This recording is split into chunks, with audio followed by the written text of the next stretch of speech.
अगर मेरे से पूछा जाए तो लगभग 25 साल बाद मैं रिटायर हो जाऊंगा अपनी। इतना पैसा उस टाइम पे हमारे लिए ज़रूरी होगा कि रिटायरमेंट के टाइम पे हमारे पास इतना कॉर्पस होना चाहिए। दोस्तों, अगर आज मैं आपसे एक सवाल पूछूं कि आप कब रिटायर होंगे, यानी आप अपनी जॉब से कब फुर्सत पा जाएंगे, तो लगभग सबके पास इसका जवाब होगा। अगर मेरे से पूछा जाए तो लगभग 25 साल बाद मैं रिटायर हो जाऊंगा अपनी जॉब से। अभी मैं 35-36 साल का हूँ। 25 साल बाद मैं अपनी जॉब से रिटायर हो जाऊंगा। तो अगला क्वेश्चन आता है कि क्या आपको मालूम है कि आपके रिटायरमेंट के बाद आपकी सोर्स ऑफ इनकम क्या होगी? आपकी जो एक सैलरी चली आ रही है उससे आपकी सोर्स ऑफ इनकम कैसे बनेगी, ताकि आप अगले 20, 25, 30 साल जब तक भी आप रहेंगे तब तक आप खर्चा कैसे चलाएंगे और अपनी लाइफस्टाइल को कैसे मेंटेन करेंगे। नंबर 1, हमने ये कभी नहीं सोचा है। नंबर 2, अगर हमने ये सोचा है तो क्या हमने ये सोचा है कि कितना पैसा उस टाइम पे हमारे लिए ज़रूरी होगा कि रिटायरमेंट के टाइम पे हमारे पास इतना कॉर्पस होना चाहिए जो अगले 20, 25, 30 साल तक, जब तक कि हम जिंदा रहेंगे, हमारे लिए हमारे सारे खर्चे को पूरा कर सके, हमारी लाइफस्टाइल को मेंटेन कर सके। और अगर हमारे ऊपर कोई जिम्मेदारियां हैं, मान लीजिए कि बच्चों की पढ़ाई करानी है या उनके घर के लिए उनका घर बनना है, उसमें पैसा देना है, या कुछ ऐसा कोई खर्चा है, मेडिकल इमरजेंसीज है, उसके लिए क्या हमारे पास कितना कॉर्पस होना चाहिए? क्या हमने इसकी कैलकुलेशन करी है? I am sure most of the person ये कैलकुलेशन नहीं करते हैं। मैंने भी नहीं करी थी। मैंने भी बहुत टाइम के बाद ये कैलकुलेशन करी और निकाला कि जब मैं 60 साल का बुढ़ा हो जाऊंगा तो मुझे कितना पैसे की ज़रूरत होगी कि मैं अपना परिवार, अपना और अपने सारी लाइफस्टाइल को मेंटेन करते हुए आगे की लाइफ को जी सकूं। तो उसकी कैलकुलेशन तो हमने करी नहीं है। तो अब इसके लिए हम क्या करेंगे? तो एक अगर हम अंदाज़न ले लेते हैं कि चलिए, आप लोगों से पूछेंगे तो कहेंगे हाँ 2-3 करोड़ रुपए अगर मेरे पास होंगे मेरे रिटायरमेंट पे तो ठीक है, हमारी लाइफस्टाइल मेंटेन हो जाएगी। तो मैं मान के चलता हूँ ऑन एन एवरेज 3 करोड़ रुपए हमें चाहिए अपने रिटायरमेंट पे। तो अब सबसे बड़ा क्वेश्चन आता है कि ये 3 करोड़ रुपए कहाँ से आएंगे? ये 3 करोड़ रुपए हमें कैसे मिलेंगे? क्या मैं सैलरी के थ्रू कमाता जाऊँ और उससे मेरा 3 करोड़ हो जाएगा, या सैलरी से जो मेरा पीपीएफ कट रहा है उससे मेरा 3 करोड़ हो जाएगा? याद रखिए, इन्फ्लेशन को कंसीडर ज़रूर करना है जब भी हम अपने कॉर्पस की बात करते हैं। तो मेरे पास 3 करोड़ कैसे होगा, 4 करोड़ कैसे होगा, और क्या वो इतना सफिशिएंट होगा कि मैं आगे की लाइफ को जी सकता हूँ बड़े आराम से?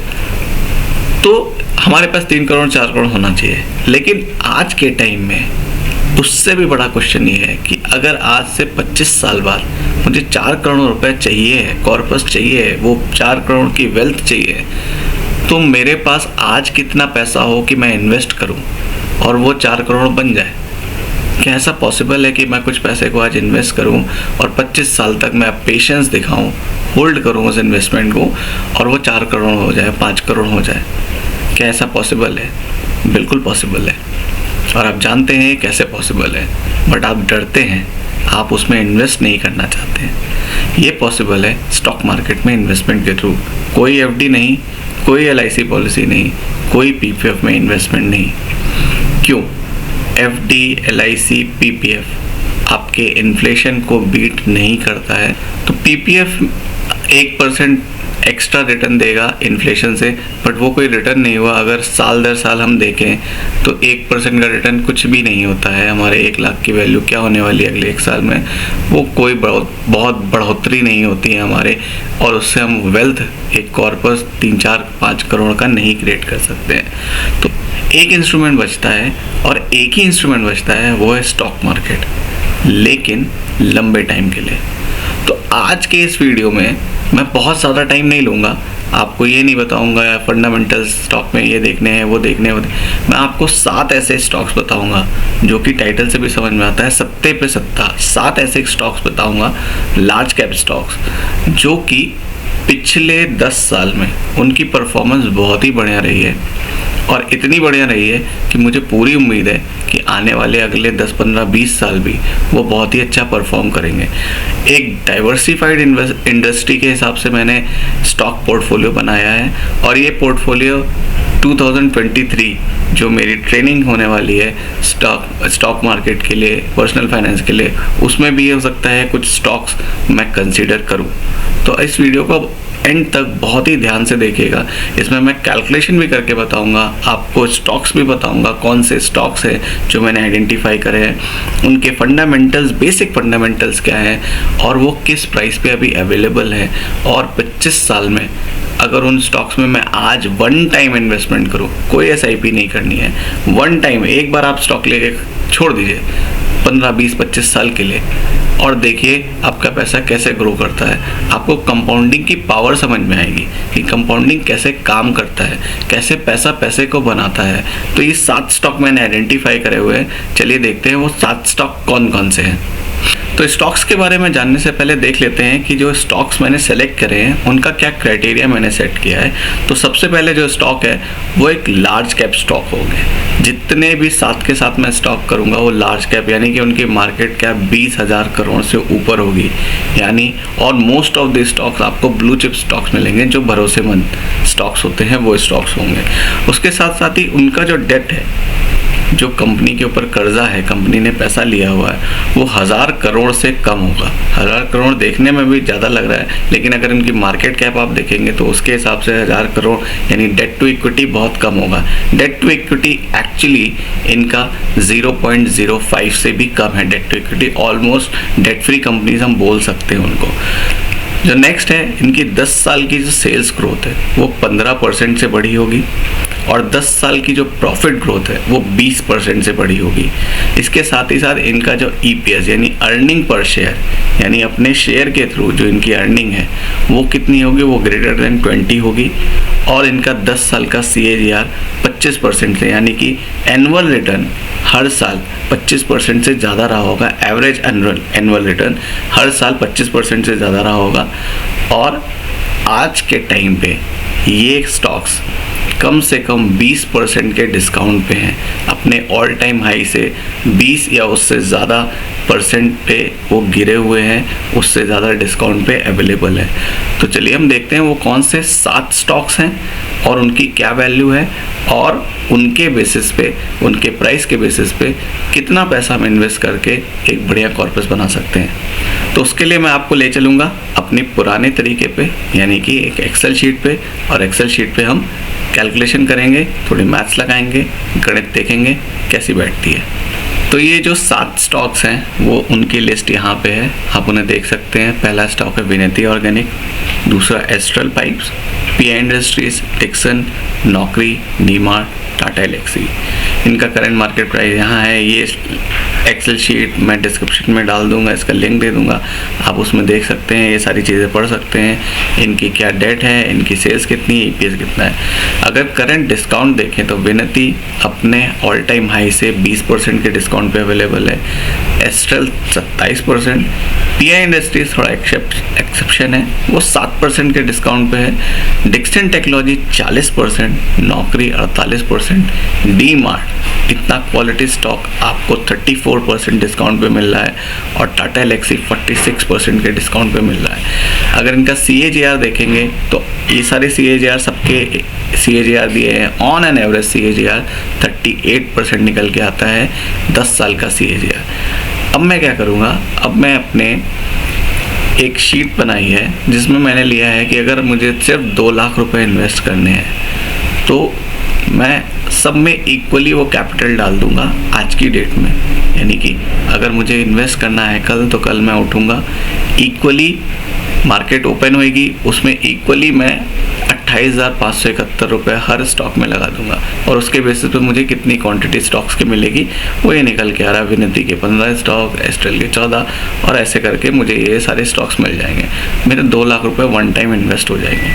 अब मैं क्या करूँगा, अब मुझे कुछ नहीं करना, अब मुझे इस पैसे को ग्रो होते देखना है साल दर साल। मुझे इसमें कोई एक्स्ट्रा पैसा ऐड नहीं करना, मुझे कोई SIP नहीं करनी इसके लिए, मुझे देखना है क्या है।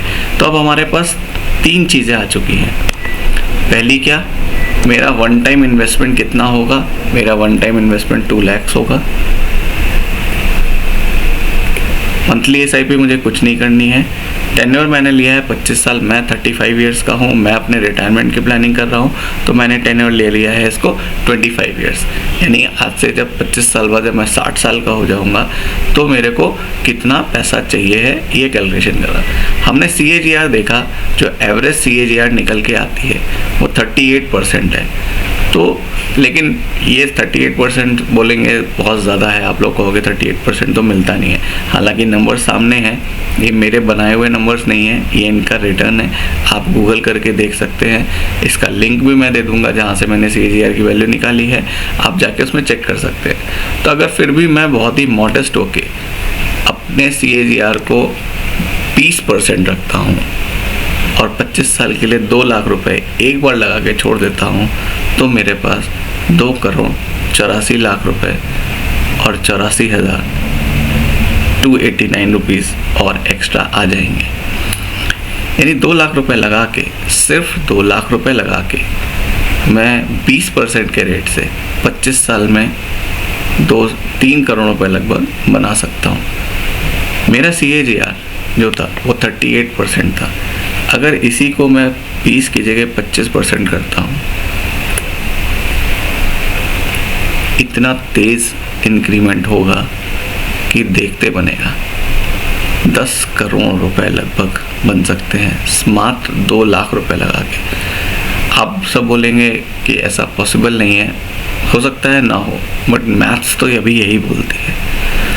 तो 2 लाख रुपए अगर मुझे वन टाइम लगाना है और अगर मैं 25 साल के लिए लगा रहा हूँ 2 लाख रुपए, तो मेरे को कोई बहुत बड़ा लॉस नहीं है। 25 साल में 2 लाख रुपए का मतलब शायद 2 लाख रुपए की कितनी वैल्यू होगी आप समझ सकते हैं। सिर्फ 2 लाख रुपए लगाने, अगर ये 1 लाख भी हो जाता है तो लॉस नहीं होता, बट ऐसा चांसेस नहीं है क्योंकि लॉन्ग टर्म में आपको ग्रोथ मिलती है। 25% के रिटर्न से 25 साल में 2 लाख रुपए 9 करोड़ 71 लाख हो जाते हैं। अब आप लोग इसको कैलकुलेशन को देखिए, ये एक्सेल शीट में डिस्क्रिप्शन में डाल दूंगा, इसका लिंक आप डाउनलोड करिए। मैंने कई बार SIP calculator, future value calculator के लिंक डाले हैं, आपके पास ऑलरेडी होंगे, बट फिर से डाल दूंगा। आप इसमें देखिए और अपने हिसाब से कैलकुलेट करिए और देखिए कि आप अगर 2 लाख रुपए लगाना चाहते हैं या 10 लाख लगाना चाहते हैं, 1 लाख लगाना चाहते हैं, आप कितना पैसा इन्वेस्ट करते हैं। आप यहाँ पे चेंज करेंगे वैल्यू को, मैं इसको कलर कर देता हूँ, आप इसकी वैल्यू को चेंज करेंगे, आपको उसी हिसाब से यहाँ पे मिल जाएगा कितना कैपिटल चाहिए पर हर स्टॉक में और कितनी क्वांटिटी आपको मिलेगी, आपको मिल जाएगा। उस हिसाब से आप अपना इन्वेस्टमेंट कर सकते हैं। तो अभी कैलकुलेशन में हमने देखा कि कैसे मात्र 2 लाख रुपए एक बार लगा के एक कुछ अच्छे स्टॉक्स को आइडेंटिफाई करना, ये सबसे इम्पोर्टेंट काम है। आपको अगर स्टॉक मार्केट में इन्वेस्ट करना है, और आपको स्टॉक मार्केट में इन्वेस्ट ज़रूर करना चाहिए, चाहे तो डायरेक्ट स्टॉक्स में लगाइए या म्यूचुअल फंड्स में लगाइए। आप स्टॉक मार्केट में लगाएंगे क्योंकि स्टॉक मार्केट अमूमन ऑन एन एवरेज आपको 12 से 14% रिटर्न इंडेक्स का रहा है पिछले 20 साल 25 साल का। तो आपको इन्फ्लेशन को बीट करना बहुत ज़रूरी है, और आप इन्फ्लेशन को बीट करने के लिए FD में, RD में, PPF में, LIC में, इसमें इन्वेस्ट करके नहीं बीट कर सकते हैं, अपने पैसे को कम ही कर सकते हैं। तो रिटायरमेंट होने तक आपको कितना पैसा चाहिए ये आपको आइडेंटिफाई करना है, कैलकुलेशन करना है। उसके लिए भी मैं एक वीडियो बनाऊंगा कि रिटायरमेंट के टाइम पे आपको कितना पैसा चाहिए। आप मुझे कमेंट करके बताइए अगर आपको वो वीडियो चाहिए, तो मैं उस पर एक वीडियो बना दूंगा, और आपको कैसे अपने रिटायरमेंट को बहुत ईजी तरह से, आपके पास एक रिकरिंग इनकम होनी चाहिए, उसके तरह आप अपने रिटायरमेंट को बहुत ही आराम से जो है अपना जीवन यापन जिसे कहते हैं व्यतीत कर सकते हैं। तो आई होप आपको ये वीडियो समझ में आया होगा। ये स्टॉक्स हैं, ये रिकमेंडेशन बिल्कुल भी नहीं है, ये वो स्टॉक्स हैं जो मैं खरीदने की सोच रहा हूँ। अभी मैंने अपने पोर्टफोलियो में नहीं ऐड किया है, मैंने सिर्फ वॉच लिस्ट पे डाला है। मैं थोड़ा इनको और स्टडी करूँगा और फिर इनमें पोजीशन लेने की कोशिश करूँगा। ये कोई भी बाय रिकमेंडेशन नहीं है। कोई भी स्टॉक लेने से पहले आप अपने फाइनेंशियल एडवाइज़र से ज़रूर सलाह कर लें, और अपने रिस्क के बेसिस पे, अपने रिस्क एपेटाइट को जानने के बाद ही स्टॉक मार्केट में पैसा इन्वेस्ट करें। आई होप वीडियो पसंद आया होगा। पसंद आया है तो लाइक करिए, चैनल पर नए हैं तो सब्सक्राइब करिए, इसको शेयर करिए, और शेयर करने के बाद कमेंट करिए और मुझे बताइए आपको नेक्स्ट कौन सा वीडियो चाहिए। मिलेंगे नेक्स्ट वीडियो में, तब तक के लिए थैंक यू। जय हिंद।